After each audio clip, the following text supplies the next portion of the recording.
West Bengal junior doctors ফ্রন্টের Medinipur medical college ও হাসপাতাল এবং আরজিকর মেডিকেল কলেজ ও হাসপাতালের জুনিয়র ডাক্তারদের উদ্যোগে এদিন পশ্চিম মেদিনীপুরের কেশপুরের ট্যাবাগেড়িয়াতে অভয়া ত্রাণ শিবির সহ মেডিকেল ক্যাম্প করা হয়েছে। উল্লেখ্য, ট্যাবাগেড়িয়া সহ এই এলাকার পার্শ্ববর্তী আরও ৫-৬টি গ্রাম বন্যার জলে প্লাবিত হয়েছিল।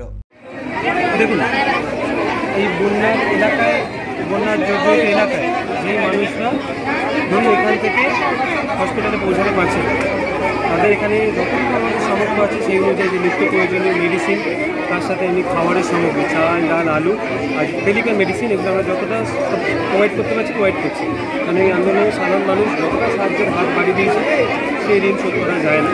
যতটুকু আমাদের সামর্থ্য আমরা জোগাড় করতে পেরেছি সেটা তাদেরকে ঘরে ঘরে পৌঁছে দেওয়ার চেষ্টা করছি। আজকে কেশপুর থেকে শুরু করেছি, পরের সপ্তাহে জুনিয়র ডাক্তাররা বাইরে কলেজ থেকে এসে অন্য জায়গায় ক্যাম্প করারও পরিকল্পনা রয়েছে। এ পর্যন্ত কত মানুষ আপনাদের এই ত্রাণ শিবিরে উপকৃত হলেন? আমাদের এখানে ডাক্তারবাবুরা আছেন মোটামুটি ওই 25 থেকে 30 জন এখানে ডাক্তারবাবু এসছেন। মেদিনীপুর মেডিকেল কলেজ থেকে আরজিকর থেকেও কিছু জন্য আসার পরিকল্পনা আছে। আর এখানে সাধারণ মানুষের ভিড় দেখতেই পেয়েছে। এবং আমরা এখানে সংখ্যা কত গ্রাম থেকে মানুষ এসছে বা কত যারা জর্জরিত আছে এই সমস্যা, কিন্তু দেখুন এনাদের তো এই সমস্যা কাঙ্ক্ষিত নয়, এনাদের তো এনারা যথেষ্ট সমস্যার মধ্যে দিয়ে আছে, তাই যতটা সাহায্য করতে আমরা এই ক্যাম্পটা কালকেও করেছিলাম।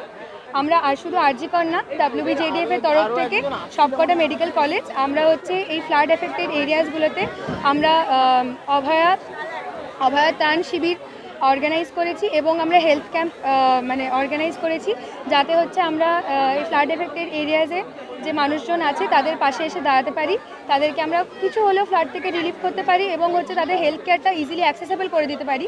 এই সময় যেমন রাস্তা পথ এগুলো বন্ধ আছে, আর এটাও জানি যে ফ্লাডের টাইমে ডিজিজ ছড়ানো খুবই ইজিলি ডিজিজ ছড়ায়। তো তাই জন্য যাতে এনাদের পাশে দাঁড়াতে পারি, এনাদের আমরা সাহায্য করতে পারি, তাই জন্য আমরা ডিফারেন্ট টিমস এসছি।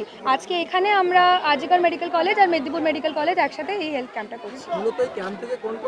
জেনারেল সব চিকিৎসা আমরা কিছু ওষুধপত্র নিয়ে এসেছি, যেমন কি আমাদের সব বিভাগেরই ডাক্তাররা আমরা এসেছি, যেমন মেডিসিন, গাইনি, ENT, আই সব বিভাগেরই আমরা এসেছি। বেসিক যেটুকু আমাদের পক্ষে এখানে সম্ভব তাদেরকে যেমন জ্বর হোক, পেট খারাপ হোক, গাইনোকোলজিক্যাল কোনো সমস্যা হোক, কোনো বাচ্চার কিছু রোগ হোক, চোখের কোনো সমস্যা হোক, কানের কোনো সমস্যা হোক, যেগুলো আমরা এখানে without any hospital set up, কোনো ইনফ্রাস্ট্রাকচার ছাড়া যেটুকু আমরা হেল্প করতে পারি সেইটুকুর জন্য আমরা ওষুধপত্র নিয়ে সব কিছু নিয়ে আমরা এখানে এসেছি। দেখলাম ত্রাণেরও ব্যবস্থা করেছেন আপনি। হ্যাঁ, ত্রাণেরও ব্যবস্থা করেছি। আমরা যখন স্বাস্থ্য ভবন অভিযান করেছিলাম, মানুষ তাদের অনেক ভালোবাসা দিয়ে আমাদের পাশে এসে দাঁড়িয়েছিলেন এবং তাদের অনেক কিছু আমাদের জন্য কন্ট্রিবিউট করেছিলেন। তো সেই সব কিছু এবং আমাদের কিছু নিজের থেকে ডোনেশন করা, আর যেগুলো আমরা ওখানে পেয়েছিলাম মানুষজনের থেকে, তো সেগুলো আমাদের যেগুলো সারপ্লাস হয়ে গেছিলো সেগুলো সব কিছু নিয়ে আমরা এখানে এসেছি, যাতে আমরা ত্রাণের ব্যবস্থা করতে পারি এবং যাদের যেরকম দরকার বেসিক নেসেসিটি আইটেম, যেমন খাদ্য, ড্রাই ফুড, কিছু চাল ডাল বা এইসব জিনিসপত্র, জামা কাপড় সব কিছু নিয়ে আমরা এসেছি, মসকিটো রিপেলেন্টস, বেসিক মেডিসিনস, যাতে তাদেরকে আমরা হেল্প করতে পারি। আমাদের মোটামুটি মেডিকেল কলেজের টিম থেকে আমরা 13-14 জন আছি। মেদিনীপুরে থেকে ওরকম 20 জন মতন আছে। তো আমরা এসেছি করছে, বাঁকুড়া করছে, ডিফারেন্ট ফ্লাড এফেক্টেড এরিয়াতে আমরা সবাই টার্গেট নিয়েছি ডিফারেন্ট জায়গাগুলোতে। ঘাটালেও হয়তো অন্য কোনো কলেজ যাবে, তো এরকম আমরা সবাই নিজেদের মধ্যে ডিফারেন্ট এরিয়াস ভাগ করে নিয়েছি। এসেছিলাম কি চিকিৎসার জন্য এসেছিলেন? আমার সর্দি কফটা বসে গেছে, তার জন্য আসছিলাম। কি জন্য এসেছিলে গো? কফ সর্দি হয়েছিল, তার জন্য আসছিলাম, কফটা উঠছে। হ্যাঁ। আপনার গ্রামে এসে ওরা পরিষেবা দিচ্ছে, ব্যাপারটাকে কেমন দেখছেন? না, ভালো। এই পরিষেবা মানুষের সবারই উন্নতি সাধন হচ্ছে, সবারই রোগ সুস্থ হচ্ছে। সবাই এই বিপদের, বন্যার সময় বিপদে সবাই এসে তারা সুবিধা পাচ্ছে, কাছে এসে আসতে পেরে। ত্রাণ পেয়েছেন? হ্যাঁ।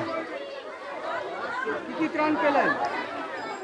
আলু, ডাল আর চাল। অভয়ার ঘটনা নিয়ে কিছু?